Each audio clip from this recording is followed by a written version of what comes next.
నమస్కారం హెస్7 న్యూస్ కు స్వాగతం. ముందుగా ముఖ్యాంశాలు.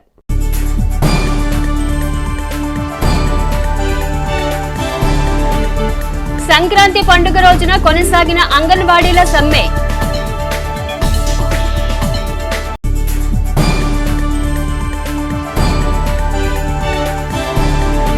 పట్టణంలో ట్రాఫిక్ నియంత్రణకు ఎమ్మెల్యే అన్నబత్తుని శివకుమార్ ఆధ్వర్యంలో ముమ్మర చర్యలు.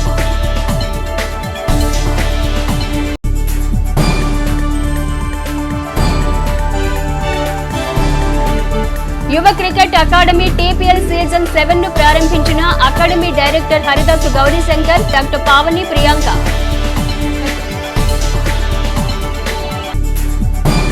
మకర సంక్రాంతిని పురస్కరించుకుని పట్టణంలోని ఆలయాలు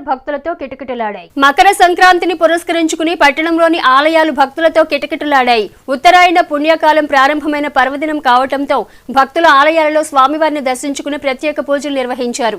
సంక్రాంతి పర్వదినం సందర్భంగా ఆలయాలలో విశేష పూజాది కార్యక్రమాలు నిర్వహించి భక్తులకు తీర్థ ప్రసాదాలు అందజేశారు. స్థానిక గంగన్నమ్మపేటలోని శ్రీ పర్వతవర్ధిని సమేత శ్రీ రామేశ్వర స్వామి దేవస్థానంలో సోమవారం భక్తులు ఉదయం నుండి బారులు తీరి స్వామివారిని దర్శించుకున్నారు. భక్తులకు ఎటువంటి అసౌకర్యం కలగకుండా ఆలయ అధికారులు ప్రత్యేక చర్యలు చేపట్టారు. అలాగే స్థానిక రామలింగేశ్వరపేటలోని శ్రీ రామేశ్వర స్వామి ఆలయంలో, మారిసిపేటలోని శ్రీ చంద్రమౌళేశ్వర స్వామి ఆలయాలతో పాటు పలు ఆలయాలు భక్తులతో కిటకిటలాడాయి. శ్రీ పర్వతవర్ధిని సమేత రామేశ్వర స్వామి దేవస్థానంలో ఈ సంక్రాంతి పర్వదినాన విపరీతంగా వచ్చారు. చాలామంది అభిషేకాలు చేయించుకున్నారు.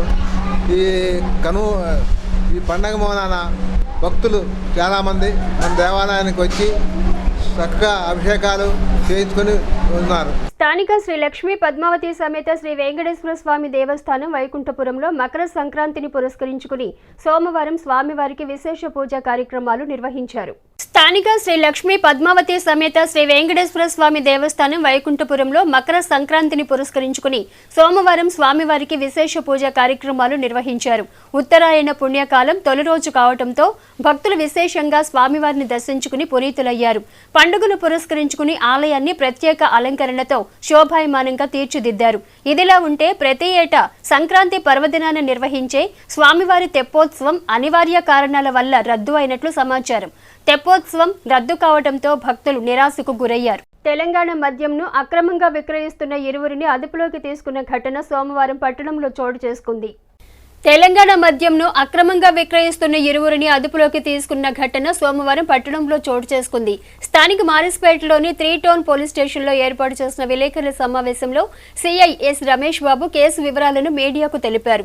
సుల్తానాబాద్కు చెందిన కాబ్రోతు శ్రీను నాయక్, రమావతు కార్తీక్ నాయకులు ఇరువురు తెలంగాణ రాష్ట్రం కోదాడలో మద్యం కొనుగోలు చేసి సుల్తానాబాద్లోని నారా కోడూరు రోడ్డు మార్జిన్ వెంట అధిక ధరకు మద్యంను విక్రయిస్తున్నారు.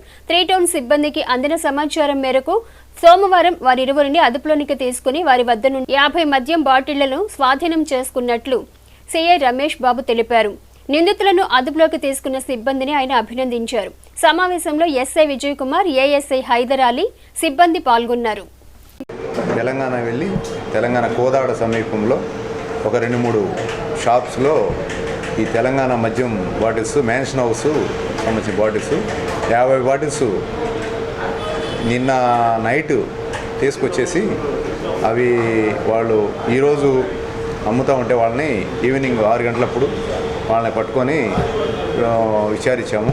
వాళ్ళ దగ్గర ఉన్నటువంటి 50 మ్యాన్షన్ హౌస్ ఫుల్ 750 ml ఒక్కోటి, అవి 3 బ్యాచ్ నెంబర్లతో కలిగి ఉన్నాయి. వాటిని మా ఎస్ఐ గారు మరియు మా సిబ్బంది అయినటువంటి మురళి, అంకయ్య, ఆలీ వీళ్ళు వెళ్ళి సీజ్ చేయడం జరిగింది.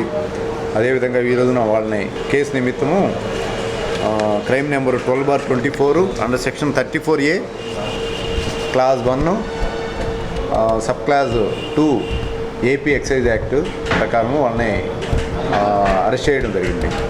అంగన్వాడీల సమస్యల పరిష్కారం కోరుతూ అంగన్వాడీలు చేపట్టిన నిరవధిక సమ్మె సోమవారం 35వ రోజుకు చేరింది. అంగన్వాడీల సమస్యల పరిష్కారం కోరుతూ అంగన్వాడీలు చేపట్టిన నిరవధిక సమ్మె సోమవారం 35వ రోజుకు చేరింది.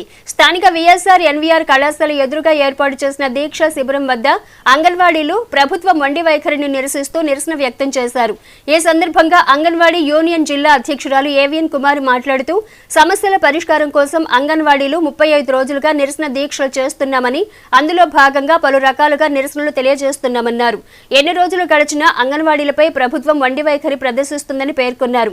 ప్రతి ఏటా ఇంటి వద్ద చేసుకునే పండుగలను ప్రభుత్వ పుణ్యమాని ఇంటిల్లిపాది నిరసన దీక్షల శిబిరాల వద్ద చేసుకుంటున్నామని పేర్కొన్నారు. డిమాండ్లు నెరవేరే వరకు నిరసన కార్యక్రమాలు చేస్తూనే ఉంటామన్నారు. ప్రభుత్వం సానుకూలంగా స్పందించి తమ సమస్యలు పరిష్కరించాలని డిమాండ్ చేశారు. కార్యక్రమంలో అంగన్వాడీ యూనియన్ సభ్యులు, అంగన్వాడీలు, సిఐటియు నాయకులు పాల్గొన్నారు. ఈ రోజుకి మా నిరవధిక సమ్మె ప్రారంభమై 35 రోజులు అవుతుంది. అయితే క్రిస్మస్ అయిపోయింది, జనవరి 1 అయిపోయింది, అలాగే ఇప్పుడు సంక్రాంతి అన్నీ మేము టెంట్లోనే చేసుకుంటున్నాము. ఈ విధంగా ప్రభుత్వం మమ్మల్ని నిర్లక్ష్యం వహించి మా మీద ఈ టెంట్లోనే జరుపుకునేలాగా చేస్తుంది పండుగలన్నీను. అయినా పర్వాలేదండి, మా హక్కు మేము సాధించుకునేంత వరకు కూడా ఎన్ని పండుగలు వచ్చినా ఏమొచ్చినా మేము మా కుటుంబ సభ్యులతో సహా ఈ టెంట్లోనే ఈ పండుగలన్నీ జరుపుకుంటాము. అయితే ఎవరైనా పండుగ సందర్భంగా ఏమన్నా మాకు కానుకలు ఇస్తారు ఎవరికైనా. అయితే మా కానుక కాదు, మాకు ఈ టెంట్లో ఉండి మేము సమ్మెలు చేసుకునే విధంగా ఈ ప్రభుత్వం మమ్మల్ని ఇలా నిరంకుశత్వంగా పాలన చేస్తూ ఉంది. మా పండగ అయిపోయిన తర్వాత అన్నారు, ఏం పండగ ముందు వాళ్ళ నిర్ణయం చెప్తే ఏమవుతుందండి, ఏదో జూలైలో ఇస్తామంటున్నారు, జూలైలో ఇస్తాము, అప్పటి వరకు మీరు మాట్లాడకండి అన్నారు. జూలైలో ఇవ్వడం కాదు, జూలైలో మీరు జీతం ఇచ్చినా అమలు చేసినా సరే ఇప్పట్లో ఈ పండగలోపైన మాకు ఆ జీవోని ఇవ్వాలని చెప్పి మేము అడిగాము. కానీ పండగ తర్వాత అని ఏదో కుంటి సాకులు చెప్పి చర్చలకు పిలిచి వెనక్కి పంపిస్తున్నారు. ఇది మాత్రం మానుకోవాలి. అయితే ఈ సమ్మెను మాత్రం మేము ఆపేదే ఉండదండి. మా హక్కు సాధించుకునే వరకు సమ్మెను కొనసాగిస్తూనే ఉంటాం. అలాగే రేపటి 17వ తారీఖు నుండి నిరవధిక దీక్షల్లో కూర్చునేందుకు మేము సన్నద్ధంగా ఉన్నాము. ఇది మాత్రం గుర్తుపెట్టుకోవాలని ప్రభుత్వానికి విన్నవించు. పట్టణంలోని ట్రాఫిక్ సమస్యను నియంత్రించేందుకు ఎమ్మెల్యే అన్నాబతిని శివకుమార్ ఆధ్వర్యంలో చేపట్టిన ట్రాఫిక్ సిగ్నల్స్ కు సంబంధించి పోల్స్ ను సోమవారం పట్టణంలోని పలు ప్రాంతాలలో ఏర్పాటు చేశారు. పట్టణంలోని ట్రాఫిక్ సమస్యను నియంత్రించేందుకు ఎమ్మెల్యే అన్నాబతిని శివకుమార్ ఆధ్వర్యంలో చేపట్టిన ట్రాఫిక్ సిగ్నల్స్ కు సంబంధించి పోల్స్ ను సోమవారం పట్టణంలోని పలు ప్రాంతాల్లో ఏర్పాటు చేశారు. ఈ సందర్భంగా ఎమ్మెల్యే వ్యక్తిగత కార్యదర్శి సునీల్ మాట్లాడుతూ పట్టణంలో రోజురోజుకి జటిలమవుతున్న ట్రాఫిక్ సమస్యను నియంత్రించేందుకు ఎమ్మెల్యే శివకుమార్ ప్రత్యేక చర్యలు చేపట్టినట్లు తెలిపారు. అందులో భాగంగా కొత్త వంతెన, అశోక పెన్వర్క్స్, వీనస్ థియేటర్, పాత గవర్నమెంట్ హాస్పిటల్ ప్రదేశాలలో ట్రాఫిక్ సిగ్నల్స్ ఏర్పాటు చేయటం జరుగుతుందన్నారు. కాంటినెంటల్ కాఫీ లిమిటెడ్ సహకారంతో పట్టణంలో సిగ్నల్ వ్యవస్థను ఏర్పాటు చేస్తున్నట్లు వివరించారు. పట్టణ ప్రజానీకానికి ట్రాఫిక్ అవరోధాలను తొలగించేందుకు ఎమ్మెల్యే శివకుమార్ ప్రత్యేక చొరవ తీసుకుని చర్యలు చేపడుతున్నట్లు తెలిపారు. వాహనదారులు, ప్రజలు ట్రాఫిక్ నియంత్రణ చర్యలకు సహకరించాలని పేర్కొన్నారు. కార్యక్రమంలో దేవరపల్లి భూషణం, టెక్స్ బాల, టి అశోక్ యాదవ్, కుర్ర శ్రీను, నాగమల్లేశ్వరరావు తదితరులు పాల్గొన్నారు. ఎమ్మెల్యే గారు కాంటినెంటల్ కాఫీ వారితో మాట్లాడి ఈ ట్రాఫిక్ సిగ్నల్స్ ఇబ్బంది లేకుండా ప్రజల సౌకర్యార్థం కూడా ఈరోజు ఏర్పాటు చేయడం జరిగింది. అందుకని ఈరోజు పండుగ రోజు కనుక ఈరోజు ఇది బిగిన్ చేయడం జరిగింది. కొన్ని 30 సంవత్సరాల క్రితం మనం తెనాల్లో ట్రాఫిక్ సిగ్నల్ చూసాము, మళ్ళీ కొత్తగా ఇప్పుడు చూస్తున్నాము. తెనాలికి మహర్దశ పట్టిందంటే ఇప్పుడే స్టార్ట్ అయిందని ఒక ఉదాహరణగా ఇది చెప్పుకోవచ్చు. రానున్న కాలంలో ఇంకా ఎన్నో అభివృద్ధి కార్యక్రమాలు చేయాలని కోరుకుంటున్నాను. ఇది చాలా అందరికీ ఉపయోగపడే ఒక మంచి సిగ్నల్స్ రావటం కూడా ఒక మంచి అవకాశం అనుకోవాల్సిందే. స్థానిక గంగానమ్మపేటలోని శ్రీ పర్వతవర్ధని సమేత శ్రీ రామేశ్వర స్వామి ఆలయంలో మకర సంక్రాంతిని పురస్కరించుకుని అయ్యప్ప స్వామికి విశేష పూజలు నిర్వహించారు. స్థానిక గంగానమ్మపేటలోని శ్రీ పర్వతవర్ధని సమేత శ్రీ రామేశ్వర స్వామి ఆలయంలో మకర సంక్రాంతిని పురస్కరించుకుని అయ్యప్ప స్వామికి విశేష పూజలు నిర్వహించారు. సోమవారం సాయంత్రం మకర జ్యోతి దర్శనం ఏర్పాటు చేశారు. అయ్యప్ప స్వామి వారికి ప్రత్యేక పూజలు నిర్వహించి భక్తులకు స్వామి ప్రసాదాన్ని అందజేశారు. మకర జ్యోతి దర్శనానికై భక్తులు విశేష సంఖ్యలో తరలివచ్చి దర్శించుకున్నారు. భక్తులకు ఎటువంటి అసౌకర్యం కలగకుండా అధికారులు ప్రత్యేక ఏర్పాట్లు నిర్వహించారు. కార్యక్రమంలో ఆలయ ఈవో రమణకుమారి, ధర్మకర్తలు ఎస్బి శివ, కన్నెగంటి భాస్కర్రావు తదితరులు పాల్గొన్నారు. అలాగే స్థానిక మారేసుపేటలోని శ్రీ బాల త్రిపుర సుందరి సమేత శ్రీ చంద్రమౌళేశ్వర స్వామి దేవస్థానంలో మకర జ్యోతి వేడుకలు సోమవారం ఘనంగా నిర్వహించారు. అయ్యప్ప స్వామి వారికి ప్రత్యేక పూజలు నిర్వహించి భక్తులకు జ్యోతి దర్శనం కల్పించారు.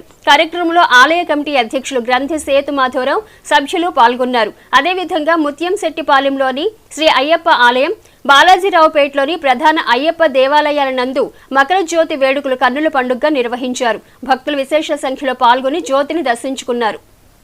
అన్నపూర్ణ సమేత మఠంలో శ్రీ అయ్యప్ప స్వాముల వారికి 34 రోజులు భిక్షా కార్యక్రమం చేసి జ్యోతి రోజు ఆ శబరిమలలో జ్యోతి ఎలా వెలిగిస్తారో అట్లా మేము ఈరోజు అభిషేకాలు మరియు రథం ఊరేగింపు స్వామివారి నగలతో అలంకరించి ఈరోజు భక్తులందరికీ కూడా ఆ అవకాశం కల్పించాలని ఈ కార్యక్రమం చేస్తున్నాం స్వామి. ఇది 34 రోజులు ఏకదాటిగా పడి పూజ కార్యక్రమం చేసి 300 మంది అయ్యప్పల నుంచి 400 వరకు అయ్యప్పల వరకు భిక్షా కార్యక్రమం చేసి ఈరోజు లాస్ట్ కార్యక్రమం స్వామి.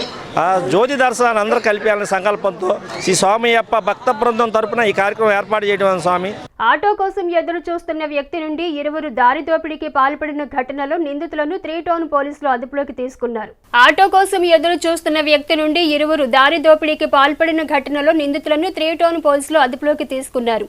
సోమవారం 3 టౌన్ పోలీస్ స్టేషన్లో ఏర్పాటు చేసిన విలేకరుల సమావేశంలో సీఐ రమేష్ బాబు కేసు వివరాలను మీడియాకు వివరించారు.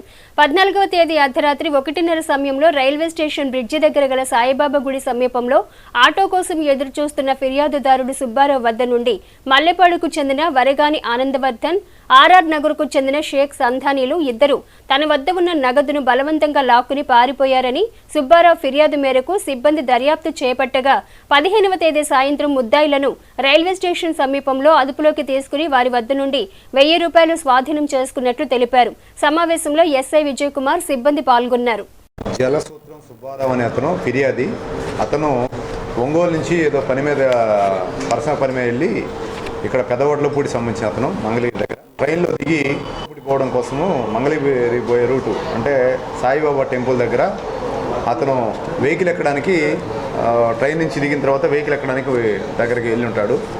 ఆ ప్లేస్ దగ్గరికి వచ్చేటప్పటికి వరగాని ఆనందవర్ధన్ అట్లనే షేక్ సందాని అంటే ఆర్ఆర్ కాలనీ ఇతను, ఇంకో అతనే మల్లిపాడు, వీళ్ళిద్దరూ ఆ ప్లేస్లో ఉండి రే ఎవరా నువ్వు అని చెప్పి అతన్ని బెదిరించి ఈ జలసూత్రం సుబ్బారావుని కొట్టి అతని దగ్గర నుంచి 4000 రూపాయల డబ్బులు జోబులు ఉన్న డబ్బులు లాక్కొని ఈ తిరుగుతూ ఉంటే వీళ్ళ దగ్గరకు వచ్చేసి సార్ ఈ విధంగా నన్ను కొట్టి ఈ విధంగా డబ్బులు లాక్కున్నారు సార్ అని చెప్పి ఇటు పారిపోయారని చెప్పి చెప్తారు.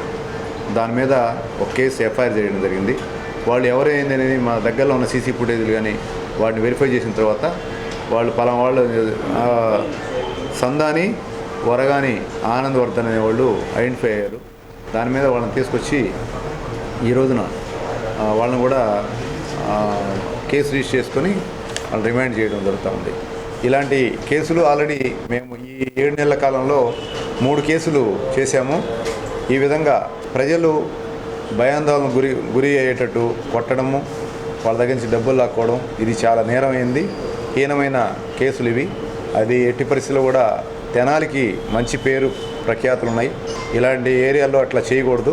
అలా చేసిన ఎవరినైనా నిర్మోహమాటంగా శిక్షించడం జరుగుతుంది. అలానే నైట్ పూట అనవసరంగా 11 గంటల తర్వాత ఎట్టి పరిస్థితుల్లో కుర్రకారు ఎక్కువగా రోడ్ల మీద తిరుగుతూ ఉన్నారు. వాళ్ళకి పదే మనవి చేస్తూ ఉన్నాము. ఎట్టి పరిస్థితుల్లో నైట్ అనవసరంగా తిరగడాలు, చక్కర్లు కొట్టాలు, వెహికల్స్కి సైలెన్సర్లు తీసేసి సౌండ్లు పెట్టుకుంటూ వెళ్ళడాలు, రేస్ చేయడాలు చేస్తూ ఉన్నారు. వాళ్ళని పట్టుకొని పకడ్బందీగా వాళ్ళని కూడా అరెస్ట్ చేస్తాము. కాబట్టి దయచేసి కూడా ఎవరు ఇలా నైట్ పూట అనవసరంగా సంచరించడం కానీ, చెడు వ్యసనాలు బానిసై ఇట్లా కొట్టి జనాభా దగ్గర డబ్బులు తీసుకోవడం కానీ చేయవద్దు. స్థానిక కొత్తపేటలోని తాలూకా హై స్కూల్ గ్రౌండ్లో యువ క్రికెట్ అకాడమీ ఆధ్వర్యంలో చేపట్టిన టీపీఎల్ సీజన్ 7 క్రికెట్ పోటీలను సోమవారం హ్యాపీ హాస్పిటల్ అధినేత డాక్టర్ పావని ప్రియాంక చేతుల మీదుగా ప్రారంభించారు. స్థానిక కొత్తపేటలోని తాలూకా హై స్కూల్ గ్రౌండ్లో యువ క్రికెట్ అకాడమీ ఆధ్వర్యంలో చేపట్టిన టీపీఎల్ సీజన్ 7 క్రికెట్ పోటీలను సోమవారం హ్యాపీ హాస్పిటల్ అధినేత డాక్టర్ పావని ప్రియాంక చేతుల మీదుగా ప్రారంభించారు. టాస్ వేసి మ్యాచ్ ను ప్రారంభించి క్రీడాకారులకు టీ-షర్ట్లను అందజేశారు. ఈ సందర్భంగా డాక్టర్ పావని ప్రియాంక మాట్లాడుతూ సంక్రాంతి పండుగను పురస్కరించుకుని యువ క్రికెట్ అకాడమీ ప్రతి ఏటా టీపీఎల్ క్రికెట్ పోటీలు నిర్వహించడం అభినందనీయమన్నారు. టీపీఎల్ 7లో హ్యాపీ హాస్పిటల్ భాగస్వామి కావడం సంతోషకరంగా ఉందన్నారు. యువతను ప్రోత్సహించేందుకు అకాడమీ చేస్తున్న చర్యలు ముదావహమన్నారు. అకాడమీ డైరెక్టర్ హరిదాస్ గౌరీశంకర్ మాట్లాడుతూ అకాడమీ నిర్వహిస్తున్న టీపీఎల్ సీజన్ 7లో 50 ఓవర్ల మ్యాచ్లు ఏర్పాటు చేయడం జరిగిందన్నారు. చేస్తున్నామన్నారు. క్రీడాకారులు ఏమాత్రం వెనుకడుగు వేయకుండా 50 ఓవర్ల మ్యాచ్ల్లో ఉత్సాహంగా పాల్గొనడం హర్షణీయమన్నారు. 3 రోజుల పాటు పోటీలు జరుగుతాయని, క్రికెట్ అభిమానులు ప్రజలు విశేషంగా పాల్గొని TPL 7ను విజయవంతం చేయాలని పేర్కొన్నారు. ప్రతి సంవత్సరం లాగానే ఈ సంవత్సరం కూడా మాకు సహకరించినటువంటి అందరికీ కూడా ధన్యవాదాలు తెలుపుకుంటూ ఈ రోజున ఈస్ట్ గోదావరి నుంచి ఒక టీము, గుంటూరు జిల్లా నుంచి ఒక టీము, 2 టీములుగా ఈ టోర్నమెంట్లో పాల్గొంటామని. 50 ఓవర్స్ మ్యాచ్ ఇది. ఎందుకంటే ఎక్కడ ఒకటి ఫార్మేట్ ఎక్కడ కూడా దాదాపుగా నిర్వహించరు. ఈరోజు అంతా 2020 ఫార్మేట్ అయిపోయింది కాబట్టి పిల్లల్లో ఉన్నటువంటి నైపుణ్యాన్ని మరి మనం తీసుకురావాలంటే ఖచ్చితంగా 50 ఓవర్స్ స్టాండ్ అయి ఉండాలి. కాబట్టి ఆ 50 ఓవర్స్ మ్యాచ్ని నిర్వహించడానికి మరి నిర్వాహకులు చాలా ఇవాళ ప్రణాళిక రచించారు. ఈ 3 రోజులు కూడా చాలా ఉత్సాహభరితంగా మరి తాలూకా జూనియర్ కాలేజీలో మరి ఈ టోర్నమెంట్ జరుగుతుంది. కాబట్టి క్రికెట్ అభిమానులు, ప్రేక్షకులు అందరూ కూడా మరి మమ్మల్ని ఆశీర్వదించి ఈ టోర్నమెంట్ విజయవంతం చేయాలని కోరుతా ఉన్నాం. కార్యక్రమంలో కోచ్ మాలిక్, ఇన్ఛార్జ్ వినోద్, ఆరిఫ్ తదితరులు పాల్గొన్నారు. ఈ కార్యక్రమాన్ని నిర్వహిస్తున్నందుకు చాలా సంతోషంగా ఉంది. అలాగే ఇక్కడికి వచ్చిన శివ గారు, మాలిక్ ఫ్రెండ్ అయిన ఆరిఫ్ గారు, ప్రసాద్ గారు వీళ్ళందరూ చాలా ఎంతూజియాస్టిక్గా ఈ కార్యక్రమాన్ని రన్ చేస్తున్నారు. హ్యాపీ హాస్పిటల్ ఈ కార్యక్రమంలో భాగమైనందుకు, యువతకు ఎప్పుడు సపోర్ట్గా నిలబడుతున్నందుకు నాకు చాలా హ్యాపీగా ఉందండి. ఈ అసోసియేషన్ ఎప్పుడు ఇలా ముందుకు వెళ్ళాలని, ఇంకా మన పిల్లలు ఇంకా stages like state player, national player, international ప్లేయర్స్గా మారాలని. స్థానిక కొత్తపేటలోని రావి సాంబయ్య మున్సిపల్ బాలుర ఉన్నత పాఠశాలలో సోమవారం భారత సైనిక దినోత్సవాన్ని NCC విద్యార్థులు ఘనంగా నిర్వహించారు. స్థానిక కొత్తపేటలోని రావి సాంబయ్య మున్సిపల్ బాలుర ఉన్నత పాఠశాలలో సోమవారం భారత సైనిక్ దినోత్సవాన్ని NCC విద్యార్థులు ఘనంగా నిర్వహించారు. ఈ సందర్భంగా నిర్వహించిన డ్రాయింగ్, వ్యాసరచన, ఉపన్యాసం, క్విజ్ పోటీలలో NCC విద్యార్థులు ఉత్సాహంగా పాల్గొని తమ ప్రతిభను కనబరిచారు. పోటీలలో విజేతలకు నిర్వాహకులు బహుమతులను అందజేసి శుభాకాంక్షలు తెలిపారు. 22వ Andhra battalion commanding officer lieutenant colonel J. Mahesh నేతృత్వంలో జరిగిన కార్యక్రమంలో NCC అధికారి పరిసా సర్దార్, స్కూల్ ప్రధానోపాధ్యాయురాలు SK మౌలాబీలు భారత సైనిక్ దినోత్సవం ప్రాముఖ్యతను వివరించారు. దేశ రక్షణ కోసం జవాన్లు చేస్తున్న త్యాగం నిరుపమానమని పేర్కొన్నారు. కార్యక్రమంలో 22వ ఆంధ్ర బెటాలియన్ PI స్టాఫ్ సుబేదార్ అవతార్ సింగ్, పసుపులేటి మోహన్ రావు, సుందర్ రావు విద్యార్థులు పాల్గొన్నారు. HCV న్యూస్ ను ప్రేక్షకులు యూట్యూబ్లో తెనాలి HCV న్యూస్ అని టైప్ చేసి సబ్స్క్రైబ్ చేసి వీక్షించవచ్చు. ముఖ్యాంశాలు మరోసారి.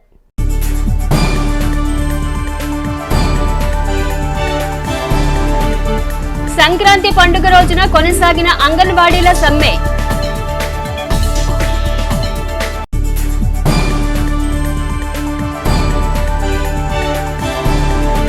పట్టణంలో ట్రాఫిక్ నియంత్రణకు ఎమ్మెల్యే అన్నబొత్తుని శివకుమార్ ఆధ్వర్యంలో ముమ్మర చర్యలు.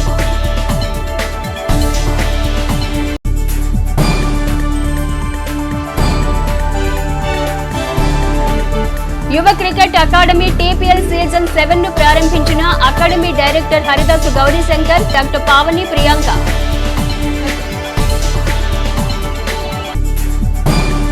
HCV న్యూస్ సమాప్తం. నమస్కారం.